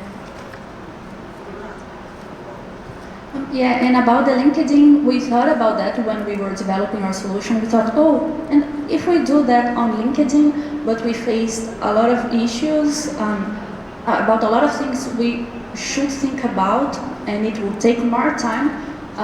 One of the things we discussed is like, imagine a woman that led a woman committee of something. If you take off the woman, it would still have the logo of the woman something. They would still be able to see that it's for a woman. And also, if you take this information, you are just erasing something that would be useful for the hiring process. So yeah, these are things that we thought about on the next to do in some next steps. Just one question. So I really like how the UI is really straightforward. It's like by looking at it, I know I paste something in, and then I get a conversion of like the resume. I guess my question is, like for a personal use case, what would make me use this over setting up a prompt in like ChatGPT or Claude and just having it output this? Because the other thing about resumes is sometimes you already have it formatted. You have like the headers, the font sizes, or if you have it in a PDF. Fight with Microsoft Word. Yeah, if you have it in a PDF, like have you guys thought of like ways to like make this a little bit marketable by having people upload it, or in other formats aside from like raw text? Yeah, it would be a good thing to add that any format, like your own resume, the PDF with the formatting, and it generates it in the same format for you. Yeah, that would be like the next step. It just would be a bit more complicated, but yeah, we didn't have enough time to do that, but that's definitely, yeah, something that we thought about.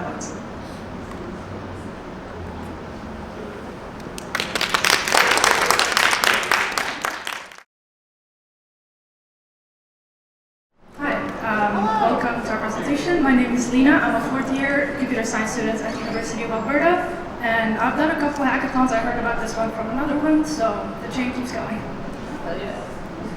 Hi everybody, thanks for bearing with us for our last presentation. I know saving the best for last, I guess. I don't know, but I'm Molly. I'm a graphic designer at Canadian Western Bank, actually just down the road here, and I have a really strong interest in UX design as well. Yeah.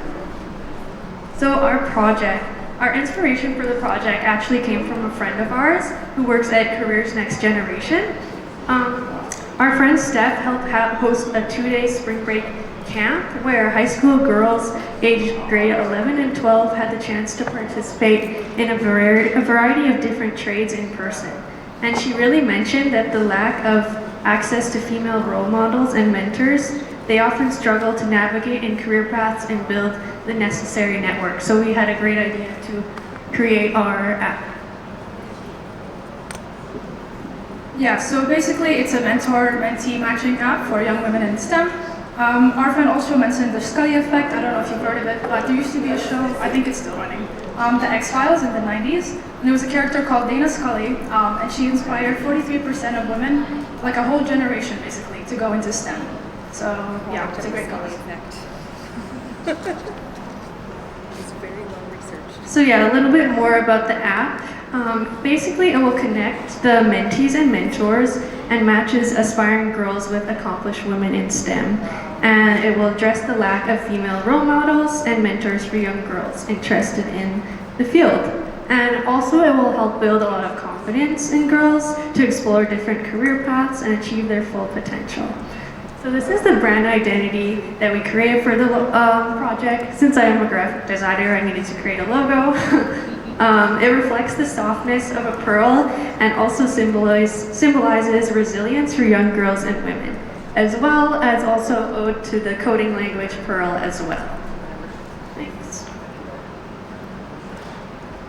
Right, so for the tech we use, or I guess I use TypeScript, Vue, and Vite for the web building, stylized with Tailwind so that it's compatible with multiple screen sizes and phones, as of course teenagers love their phones. It's powered by Firebase for authentication and storage, as well as Gemini for the generation of matches and a first connection email to help the young women. So it was my first time actually using Gemini. I hadn't really heard of it much before, but it was honestly really helpful for me to help with inspiration and like writing and different things we could use on our platform. And yeah, just inspiration and concepting goes a long way in design as well, which we took a long time workshopping that idea so we could find something solid. Right, so here's an example of a few of our pages. So for the development, I usually do back-end work. In teams of other developers, I would usually try to avoid everything front-end, but I am forced this time to do it. But at least I have a UX designer here to help me out, so I don't have to use my brain at all. I just have to make it work to the best of my ability. So for me, I really love the creative part of it, so this was really fun for me to be able to learn about the limitations of development, and I was actually really surprised at everything we could accomplish, given all of our limitations. Right, so here's the Gemini features live, or as live as it gets with a GIF. So on the left, we see the matches. So it uses the mentees and mentors bios, interest, experience, career fields, and generates a rank from left to right of your best matches, and it's returned in JSON format, so it's easy to grab. We also grab a reasoning from Gemini to have the mentees basically see why this works and why it wouldn't. And then on the right here, we have the generate message. So you see a mentor you like, you click on them, and then on the right here, we see the message button. And what it does is it grabs the information again from mentees and mentors and generates a quick message. And you can either copy it or email it directly with the email stored in the Firebase. I'll add something about that. So for the emailing, a lot of high school girls probably may not know how to craft a professional email.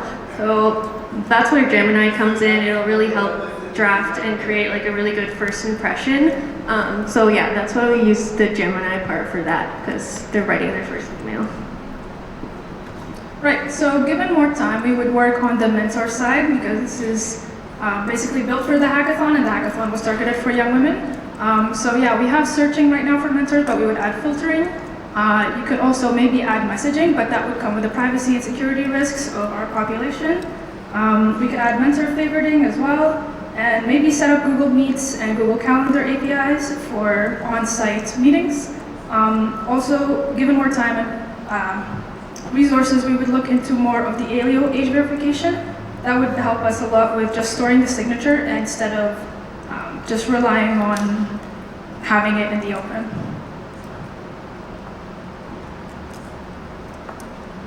Yeah, that's it. Thank you. Thank you, everybody. Just a quick question, maybe I missed a slide, but how are you filtering the top matches?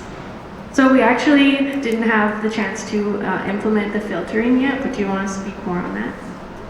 Yeah, so the matches is basically in the backend we have a prompt that calls ChatGPT, or sorry, Gemini, and it passes the mentor and mentee data in JSON format as well, and it would just return another JSON format of ranking, basically just mentor IDs, and then the response, and then we would just display or fetch the data from the ID and then show the response. Sorry, one more question. Let's say this app gets really popular and these mentors are overloaded with emails. How are you guys ensuring that some people actually get responses back? One mentor gets all the mentees. Everyone wants to be quantitative.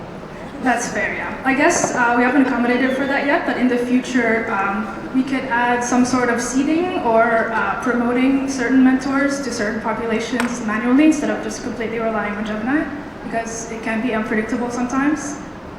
Does that answer your question? Another way to incentivize the mentors would be to add kind of like an achievements feature. So kind of like a leveling up would not just be for kids, it's also for the mentor side as well. So we hope to add in that as well. Let's talk about business. I know I'm an EM, like this platform is very well designed. I like the approach, although it might be a little too pink for my There's nothing wrong with pink. Nothing wrong with pink, yes. But in terms of, because it's a self-sign-up service, right? So if I were a mentor, or I want to be a mentee, or I want to play both, I would sign up to this service. But what is my incentive? Especially when I'm a mentor and I'm giving something away, that's usually my concern. So what's your business idea here? Sure, I can start. So this question was kind of already asked before, so we were just going to use some of the same answers. So basically community incentive, just giving back to the community after you achieved. Whatever you did is inspiring to young women, and hopefully you can inspire back.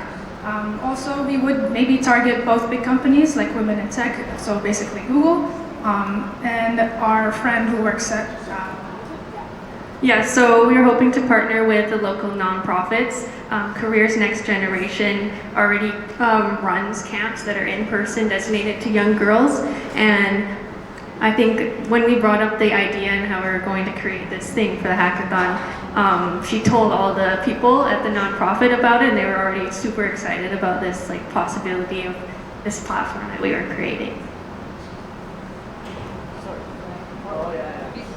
What if I'm a very aggressive VC and I want to make lots of money?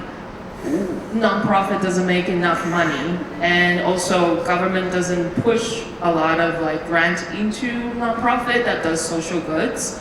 I know that this is a platform that's well-deserved space.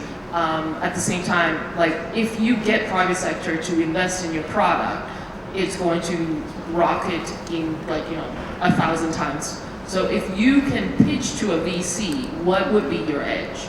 I would say we would focus, I think we would open it up more to more genders as well. I think maybe that could allow more people to be able to use the platform and do target it to high school students in schools being able to use that platform maybe as part of their comm class or their My Blueprint, so they're able to go in and actually meet somebody in the trades instead of it being completely all online. They actually be able to go in person and learn from a real person.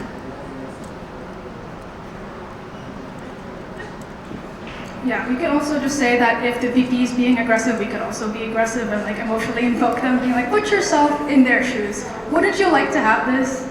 Something like that. I don't know. If that's the problem, then there wouldn't be systematic. You're right. Issues. Any other questions? Yeah, so the success of any app is based on two things. One, what is the logic running behind it? And second, how you sell this logic, who needs it?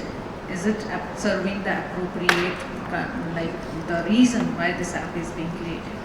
So the impacted persons are mentor and mentee, yeah? What is your logic mapping the right mentor for a mentee?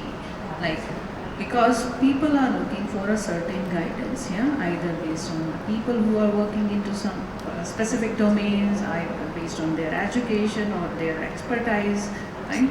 So the mapping should be there on some criteria so that it serves the purpose of both the persons, right? And the organization who is looking for it.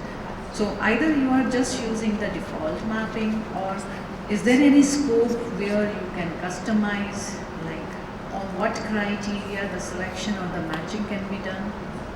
Sure, yeah. If the app gets popular and we can expand, we can rely on mentor and mentee reviews to make better rankings and better variables. We could even build our own machine learning model instead of relying on Gemini. that would rank criteria based on weights, and of course we would use testing with users to get real data. That makes sense? So I also really like the design. I appreciate anything that's like more thought out. Also feel like it's too pink, and I love pink. Don't get me wrong. But I also ran Ladies Learning Code here in Edmonton for the better part of a decade, and I've run into every kind of woman in tech you can imagine. And for every person that loves pink like myself, there's going to be like a solid handful that feel like this pushes them out, right? So pink is good, but you always have to consider like when you're doing something for women, how you use pink. Yeah. Like a good example actually where I'm going to go is like Drug Bank is a fabulous company, started here out of Edmonton. Their branding is pink, but they're a pharmaceutical company. Like they are not inherently gendered, so they remove sort of that gender focus. So I'm sure you probably thought I have about a thought.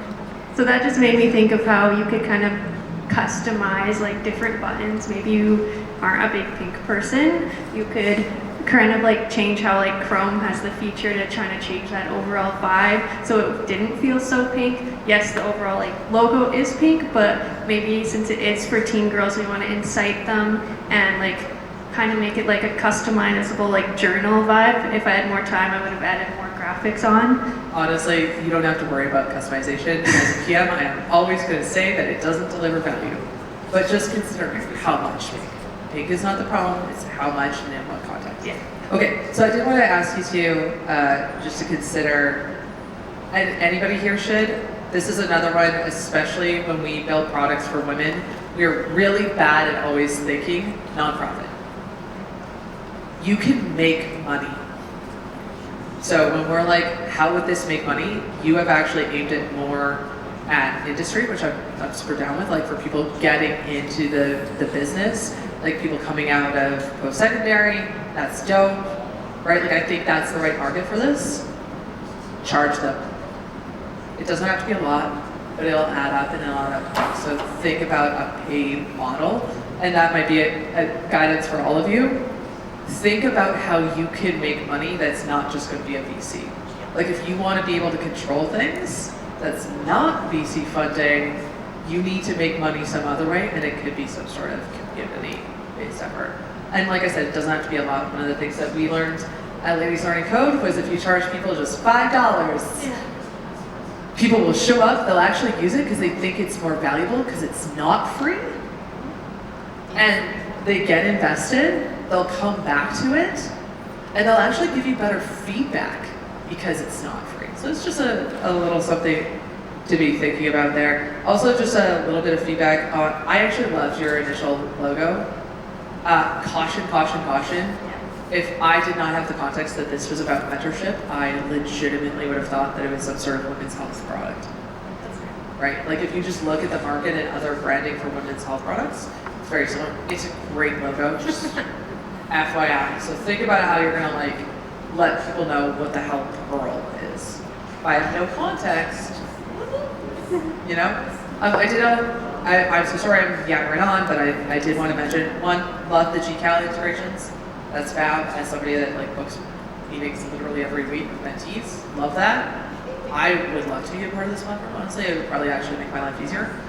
I was curious though, unlike a lot of the other groups, you guys are choosing to store a lot of data. So maybe I'll, normally I'm not the data privacy guy, but I'll be the data privacy guy. How are you going to keep everybody's data safe to make sure that it's used appropriately? Yeah, obviously we weren't aiming for privacy for some reason. I guess maybe it was a time crunch or something. But yeah, in the future, like other groups mentioned, Aleo has great privacy zero knowledge proofs that we could learn. Given the learning curve, it might take a while. But yeah, in no way this is like ready for the markets, so. We're going to have 15 minutes for lunch. And after, our judges will be making their calculations for the scores and deliberation of the top teams. And please help us to get better this experience, help us to improve. I encourage you please to to fill out the feedback survey, and please also send me your slides. Thank you. And I know it's hard, especially in front of a panel. Like, we're here to help you, we're here to support you. You know, I know sometimes, especially as women, we get overly criticized of ourselves and we take it to heart. But no, we're here to support you and help you. And congratulations to everyone. That was amazing. So everything that you guys learned today, I hope you take it to your next hackathon and you guys win. So yeah, we're gonna start with the Aleo reward. So before I go into that, as mentioned, Aleo is a layer 1 language. It's Leo, not that many people use Leo, so the fact that some of you guys use and incorporate the Leo language in projects is absolutely amazing. I didn't even expect that half of the team would use it, so I really appreciate it, and I want you guys to give yourself a hand of applause, because it's not easy to learn a new language in a week, and it's not fun. So the fact that some of the teams here implemented that, I'm really excited. I really appreciate it, and you guys are amazing. Okay, so starting with the second place winner, drum roll. So the second place winner is SheCodes Private. So if you want to come to the front. And so for everyone winning, please come up to me at the end of the presentation, because since we're giving you Aleo credits, we need to set up a wallet, a digital wallet for you. So. Awesome, thanks guys.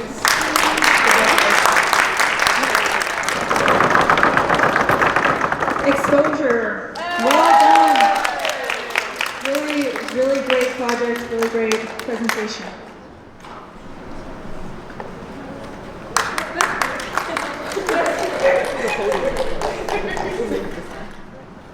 Two teams to come here. Just to add suspense. Drum roll, please. Okay, please come to the stage to expose her, team 1, and team 2, Future Fairy. Wait, what? Team 2, please come for your.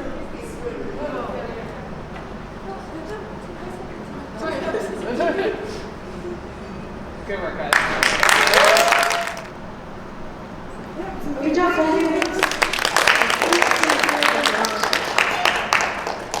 And I have one more. So in celebration for that, I want to award the 4 teams, so Exposure, Own Your Narrative, SheCodes Private, and Future Fairy t-shirts. So we got some t-shirts here. Just at the end, please come up to me and I will give you your t-shirts. Thank you so much, guys. Come clap for the winners. Exposure, team 1. Congratulations.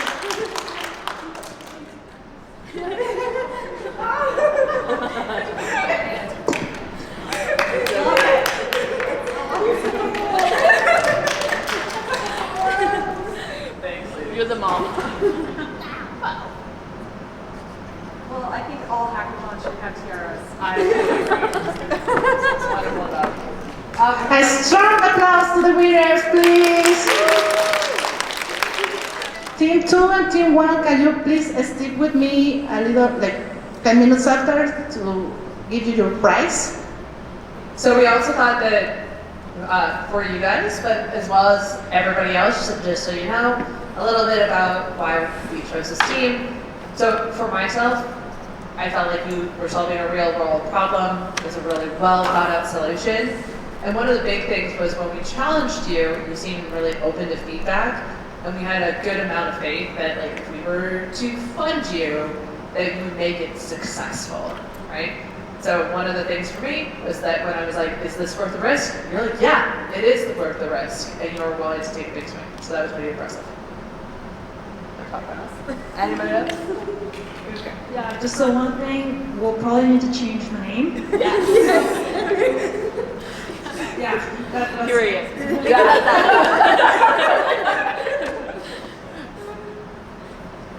And for anybody else in the audience, please follow up with us on LinkedIn. We're always here to help you out. This hard feedback only gets harder when you're in the industry, so consider this really helpful practice. And if I don't see you on LinkedIn, I'm going to assume that you don't care. No, but like, please do. Many of us offer mentorship sessions for free. Take advantage of them, and we'd love to talk to you about your products too if you're open to it. So come see us after. I'm probably going to Belby's. I think that's a great idea. All right, thanks, Russ.